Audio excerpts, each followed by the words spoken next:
네, 오늘은 좀 색다른 많이 기도해 보지 않은 기도를 놓고 함께 기도하는 밤이 되기를 원합니다.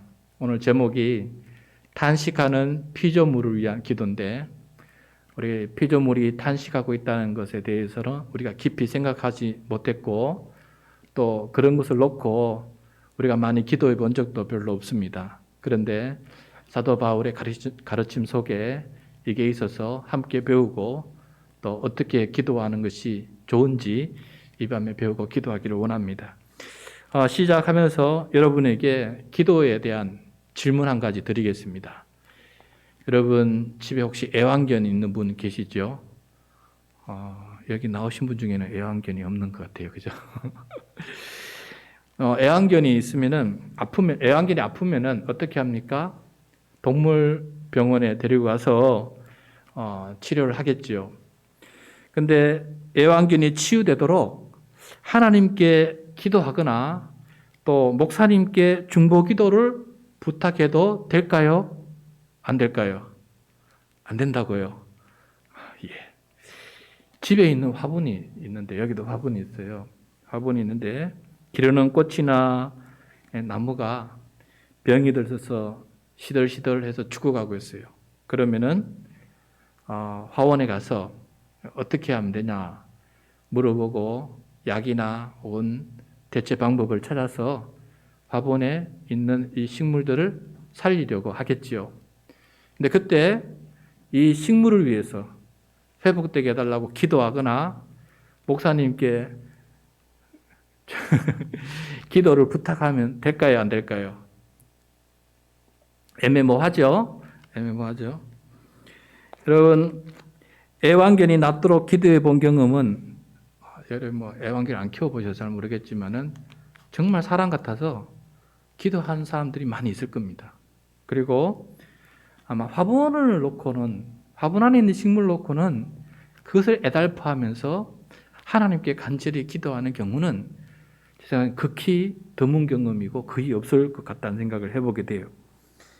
그럼 우리는 애완견이나 화분의 식물뿐만 아니라 모든 동식물을 포함해서 모든 피조물을 위해서 기도할 수 있습니다. 이게 이제 우리가 평소에 생각해 보지 못한 것이에요. 근거는 무엇입니까? 무슨 근거로 우리가 기도할 수 있습니까? 그 이유는 하나님께서는 사람들에게 모든 피조물을 하나님 대신 관리하라고 청지기 사명을 우리에게 맡기셨어요. 그래서 우리는 이 만물을 잘 관리해야 될 막중한 책임이 우리에게 있습니다. 우리 창세기 1장 28절 말씀인데 우리 화면을 보면서 같이 읽도록 하겠습니다. 시작. 하나님이 그들에게 복을 주시며 하나님이 그들에게 이르시되 생육하고 번성하여 땅에 충만하라. 땅을 정복하라. 바다의 물고기와 하늘의 새와 땅에 움직이는 모든 생물을 다스리라 하시니라. 아멘. 그럼 사람은 바다에서부터 하늘까지 그 안에 있는 모든 피조물을 잘 다스리는 그 책임이 우리에게 있습니다. 그래서 동식물들이 병들고 아프지 않도록 우리가 잘 돌보아야 주어야 되는 그런 대상들입니다. 우리는 이들을 잘 다스리도록 하나님 지혜를 주셔서 하나님의 말씀에 잘 순종해서 이들을 잘 다스릴 수 있도록 우리 그 역할을 잘 감당하게 해달라고 기도해야 되고, 또 우리가 다스리는 대상인 병들고 아픈 이 동식물들을 치료해야 할 뿐만 아니라 치료가 또 잘 이루어질 수 있도록 하나님께 기도할 수 있다라는 것이에요. 그럼 우리가 가뭄이 들면은 땅이 쩍쩍 갈라지고 논밭에 식물들이 다 죽어가고 이럴 때 우리가 어떻게 기도합니까? 하나님, 비 좀 내려주십시오. 비가 강물처럼 내려서 저 땅을 다 적시고 죽어가는 저것들이 다 살아날 수 있도록 도와주세요라고 우리가 농사 지어본 분은 애타서 그거 간절히 기도합니다. 하나님, 비 좀 내려주셔서 저 죽어가는 저 논밭에 보리와 벼들이 좀 다시 살아나서 원래 농사 지어야 되는데 이렇게 되면 안 되지 않습니까? 하나님 비 좀 내려주십시오라고 우리가 그렇게 기도하는 것처럼 또 가을에 결실을 앞두고 이제 수확을 해야 되는데 태풍이 막 올라오고 있어요. 그러면은 우리가 어떻게 기도합니까? 하나님, 저 태풍 속에서도 저 태풍의 길을 틀어주시든가 아니면 태풍 중에서도 저 다 떨어지지 않도록 달려있도록 좀 도와주세요라고 그 수확해야 될 그 추수를 놓고 우리가 얼마나 간절하게 기도합니까? 저거 얻어야 내가 살고 저거 수확 얻어야 내가 돈을 벌고 또 한 해 동안 살아가기 때문에 간절한 마음으로 우리가 기도하게 됩니다. 그래서 오늘은 우리 피조물 위해서 이제 기도할 때가 많이 있다라는 것을 사실 우리가 기도하고 있었어요. 하고 있었는데 오늘날 우리는 농사를 안 짓고 또 자연을 돌보는 일을 적다 보니까 일하는 것도 다 사람을 대하다 보니까 이제 기도의 범위가 자꾸 줄어들고 있는 것이 우리들의 모습이기도 한데 특별히 탄식하는 피조물을 위해서 우리가 기도를 해야 된다는 것을 오늘 말씀해 주고 있어요. 피조물이 탄식하고 있다. 참 우리가 피조물이 탄식하고 있는지 아닌지 어떻게 합니까? 피조물하고 대화를 해본 적도 없고 그들의 이야기를 들어본 적도 없지만은 오늘 말씀을 통해서 우리가 깨닫게 됩니다. 자, 먼저 사람이 죄악으로 고통을 겪고 탄식을 하듯이 우리가 죄를 지으면은 그 죄 때문에 고통을 겪고 우리 지금 사무엘하 묵상하는 것처럼 다윗이 얼마나 그 죄 때문에 지금 고통을 겪고 오늘은 또 쫓겨나가지고 도망하고 뭔 고생을 이렇게 합니까? 그냥 사람은 죄악으로 말미암아 고통하고 탄식하고 그렇게 맨발로 탄식하면서 그렇게 감람산에 올라갔던 것처럼 사람은 죄악으로 말미암아 탄식하게 돼요. 그런데 오늘 말씀에 사람만 그런 게 아니고 피조물도 고통을 겪고 탄식하고 있다라는 것을 우리들에게 가르쳐주고 있어요. 특별히 21절, 22절 말씀인데 우리 21절, 22절 말씀 우리 같이 읽겠습니다. 시작. 그 바라는 것은 피조물도 썩어짐에 종노릇한 데서 해방되어 하나님의 자녀들의 영광의 자유에 이르는 것이니라. 피조물이 다 이제까지 함께 탄식하며 함께 고통을 겪고 있는 것을 우리가 아느니라. 아멘. 자, 우리 사람에게는 소망이 있듯이 피조물도 그 바라는 것이 있다라고 말씀하고 있어요.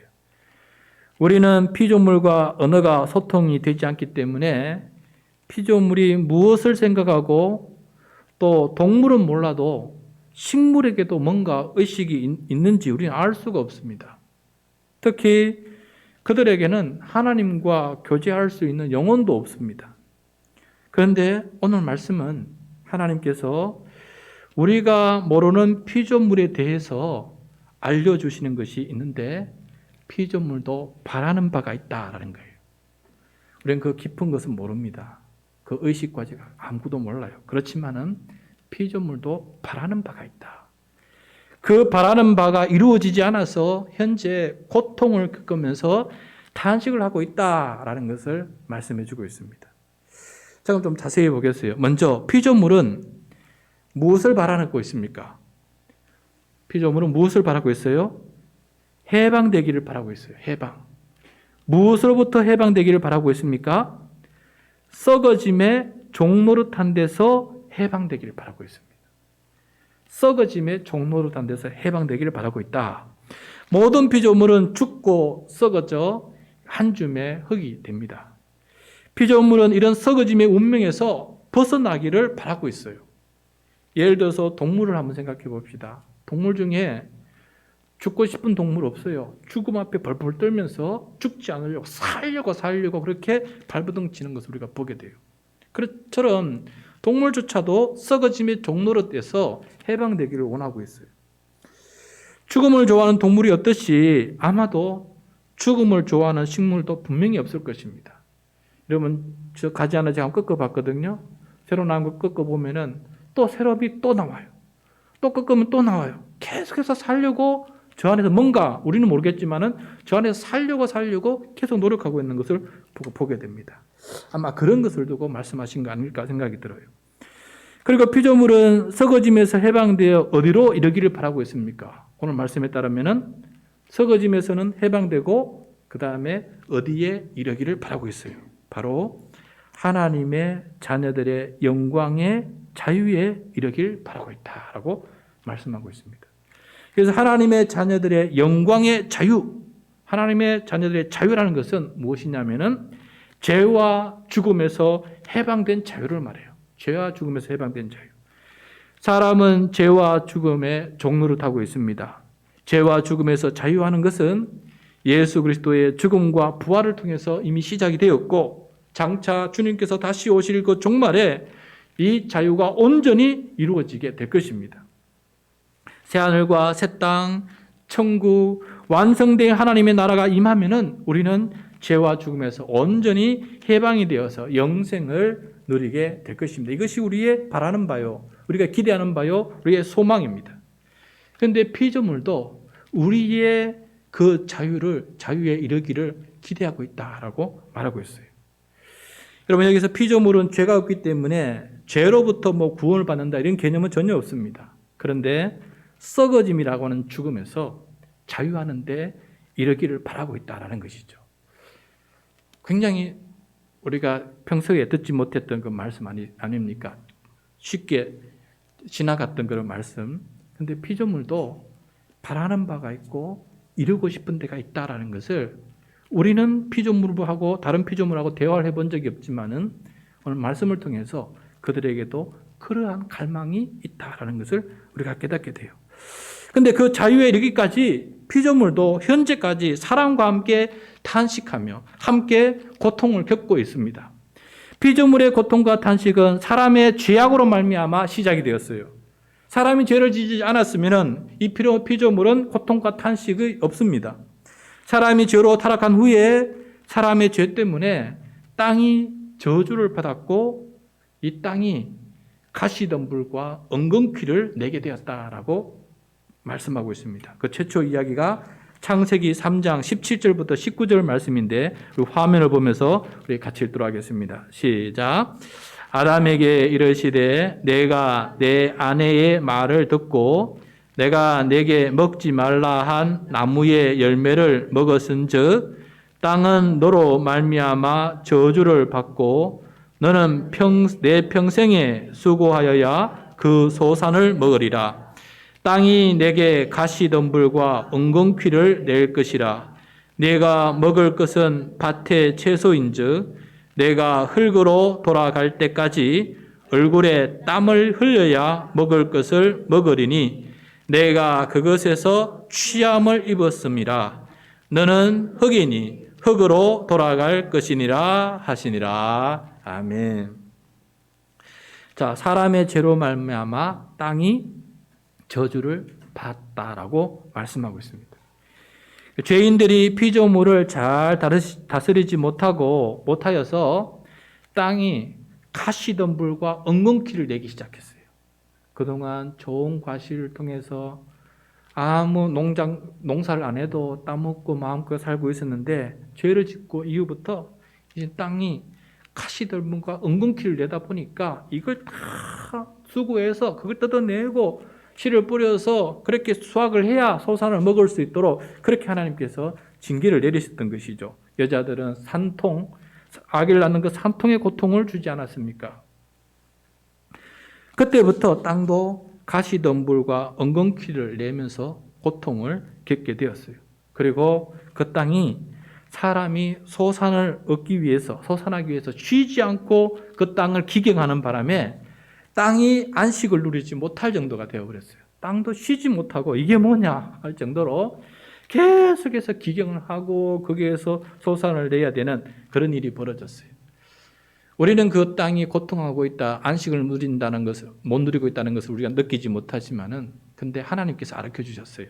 하나님은 그래서 7년마다 안식년을 지키고 7년째 되는 한 해는 땅을 기경하지 말고 땅을 그냥 두어서 땅이 안식을 누리게 하라고 법을 지었어요. 그래서 그것이 안식년이에요. 안식년.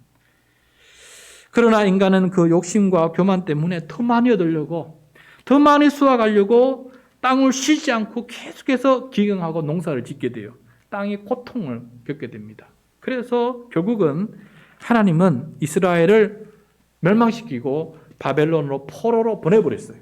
70년 동안 그 땅을 비게 하셨어요. 그래서 그 땅이 70년 동안 안식을 누리게 만드신 것을 보게 됩니다.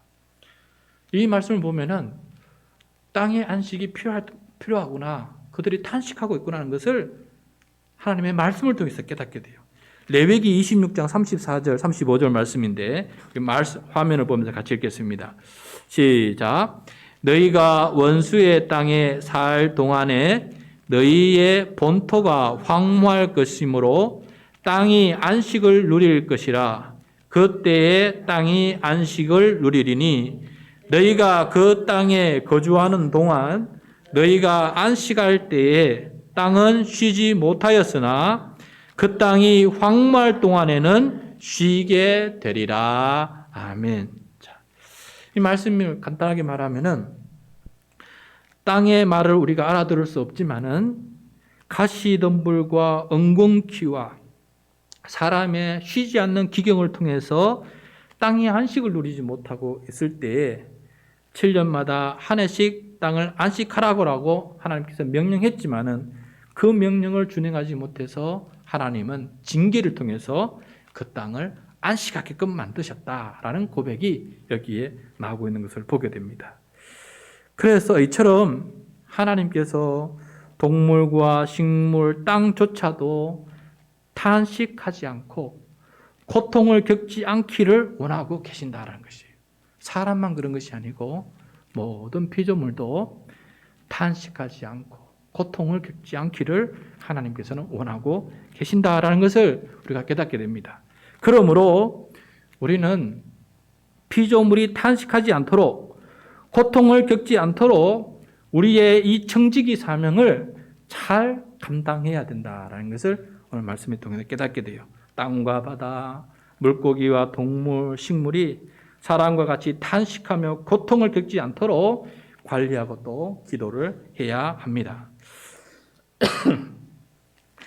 제가 짧게 이제 관련된 주석과 또 책을 읽어보면서 특히 환경 전문가들의 글을 읽으면서 다음과 같이 탄식하는 피조물을 위해서 기도해야 될 것, 우선적으로 기도해야 할 것, 4가지를 제가 한번 추려보았어요. 무엇을 놓고 어떻게 기도하면 좋을까? 탄식과 이 고통을 없애버리려면 어떻게 하면 좋을까? 4가지를 찾아보았는데 첫 번째는 이것이었어요. 쓰레기를 줄이도록 기도해야 된다라는 것을 깨닫게 되었습니다. 쓰레기를 줄이도록 기도해야 된다. 인간이 버린 쓰레기로 피조물이 얼마나 많은 고통을 겪고 있는지 글들을 통해서 제가 깨닫게 되었어요. 그래서 쓰레기를 줄이고 아무데나 버리지 않도록 우리가 기도를 해야 된다. 일회용 용품과 쓰레기들이 산과 바다를 오염시키고 피조물들을 죽이게 하고 있어요. 넘쳐나는 쓰레기는 이 산업의 구조적 문제도 있지만은 우리의 욕심도 문제입니다. 특히 많은 문제가 되는 것이 또 플라스틱 쓰레기인데 얼마나 많은 플라스틱 쓰레기가 바다에 들어가서 그것을 고기가 먹고 고기를 우리 인간이 먹으면서 우리 몸속에 수많은 플라스틱이 쌓여가고 있다라는 것을 말씀하고 있는 것을 들었어요.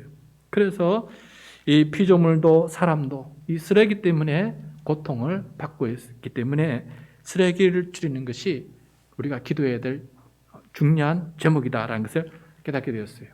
두 번째는 이산화탄소 배출을 줄이도록 우리가 기도해야 됩니다. 이산화탄소를 배출을 줄이도록 기도해야 된다.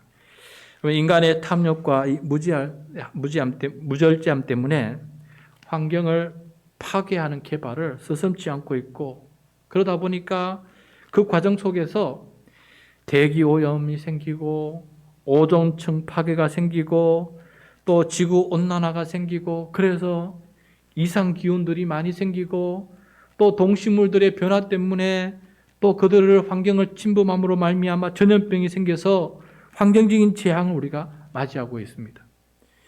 올해도 긴 장마 또 습한 더위로 이 여름 동안 우리가 얼마나 많이 고생했습니까? 이산화탄소 배출을 줄이기 위해서 화석 연료 사용을 대폭 줄여야 된다고 합니다. 화석 연료. 다시 말해서 휘발유, 경유 자동차를 하루속히 전기, 수소 자동차로 바꿔야 된다는 거예요.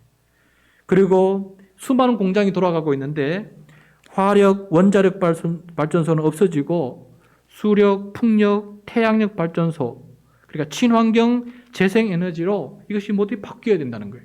그래야 지금 지구 온도를 더 이상 올리지 않고 해수면도 더 이상 상승하지 않도록 우리가 그것을 막을 수 있대요. 그런데 많은 환경학자들과 과학자들은 이미 그 한계점을 넘어섰다고 합니다.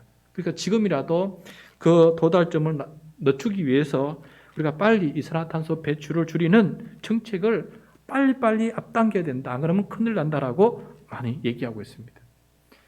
여러분, 우리 살아갈 동안은 큰일 없어요. 그런데 우리 다음 세대들이 큰일 난다라고 말합니다. 셋째, 쓰레기와 이산화탄소를 줄이는 정책이 참 중요하다는 것을 깨닫게 되었어요. 우리가 저번에 세계와 나라 지도자들 위해서 기도해야 될 이유 중에 하나는 그들이 정책 하나 어떻게 펼치냐에 따라서 나라 전체가 영향을 받는 것처럼 환경 정책을 이 세계가 어떻게 펼치냐에 따라서 큰 영향을 미칠 수 있다는 거예요. 그래서 그걸 놓고 우리는 더 많이 기도해야 된다는 것을 깨닫게 되었습니다. 예를 들어서 여러분, 이번에 뉴스에 많이 등장한 말인데 알리백이라는 말이 있어요. 알리백. 알리백이라는 것은 Renewable Energy 100%라는 뜻이에요. 거기 뭐 한국말로 하면은 재생 에너지 100%라는 거예요. 재생 에너지 100%. 이게 뭔 말이냐? 지난 2014년 뉴욕 기후 주간을 맞아서 국제 비영리 기구 더 클라밋 그룹이라는 그룹이 있는데 여기서 시작한 국제적인 캠페인이에요. 2050년까지 지금 2020년, 22년이니까 앞으로 30년 남았지 않습니까? 2050년까지 전 세계 모든 사업장에서 사용하는 전력량의 100%를 풍력과 태양광 등 재생에너지로 사용하겠다는 목표입니다. 그 목표를 세웠어요. 근데 이 계획이 너무나 좋은 계획이고 필요한 계획이다 보니까 선한 대기업들이 참가하기 시작했어요. 특별히 미국의 애플이 2030년까지, 앞으로 8년 남았죠.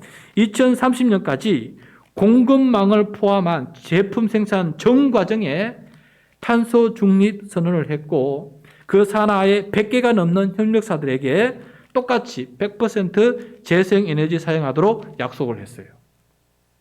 그리고 BMW, 폭스바겐, 볼보, 테슬라 등 완성차 기업들도 차사 공급 제품 생산에 재생에너지를 사용하겠다고 밝혔습니다. 이러니까 우리 한국의 기업도 SK, LG 에너지 솔루션 등이 이 국내 대기업들도 속속 알리백에 뛰어들어가기 시작됐어요. 왜냐하면은 알리백으로 생산되지 않는 제품은 이제 더 이상 거래가 되지 못하기 때문입니다.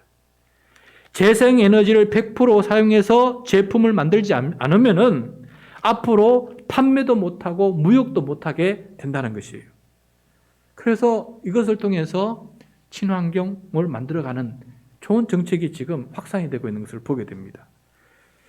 그리고 우리 현 정부를 위해서 우리 기도해야 될 게 하나 있어요. 이 점에서 우리 정부는 현 정책을 이런 정책에 함께 동참을 해야 됩니다.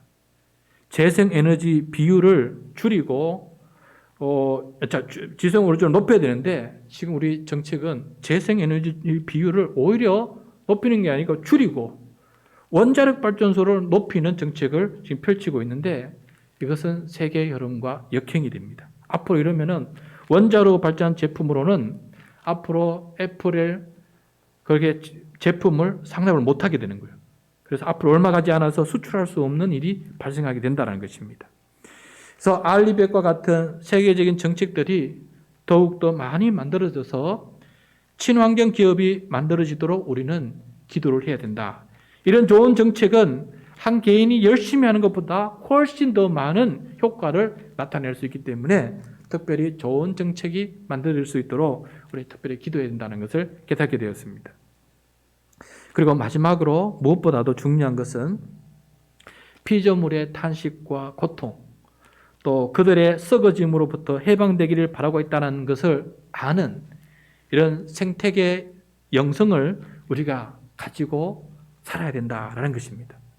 사람만 생각하는 것이 아니라 피조물도 탄식하고 피조물도 고통하고 있다는 사실을 우리 마음속으로 깨닫는 긍휼의 마음을 가지게 된다면 앞에 있었던 쓰레기, 이산화탄소, 좋은 친환경 정책을 만드는데 더 많은 일을 우리가 할 수 있게 될 것입니다.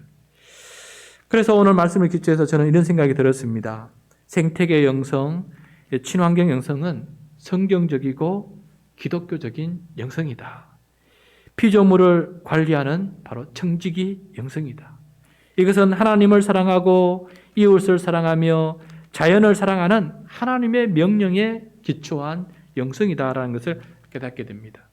특히 앞으로 시대에, 미래 시대에, 우리 자녀 세대에 우리가 특별히 생태계 영성을 가지고 있을 때에 그들이 편안하게 살아갈 수 있게 되고 우리의 자녀들뿐만 아니라 모든 피조물이 고통과 탄식을 적게 하면서 살아갈 수 있게 된다라는 것을 오늘 말씀을 통해서 깨닫게 됩니다. 그래서 오늘 말씀을 통해서 우리가 기도할 때 빠뜨리지 말아야 될 것 중에 하나는 특별히 앞으로 세대는 이 기도가 더 많이 해야 될 시대가 도래하고 있습니다.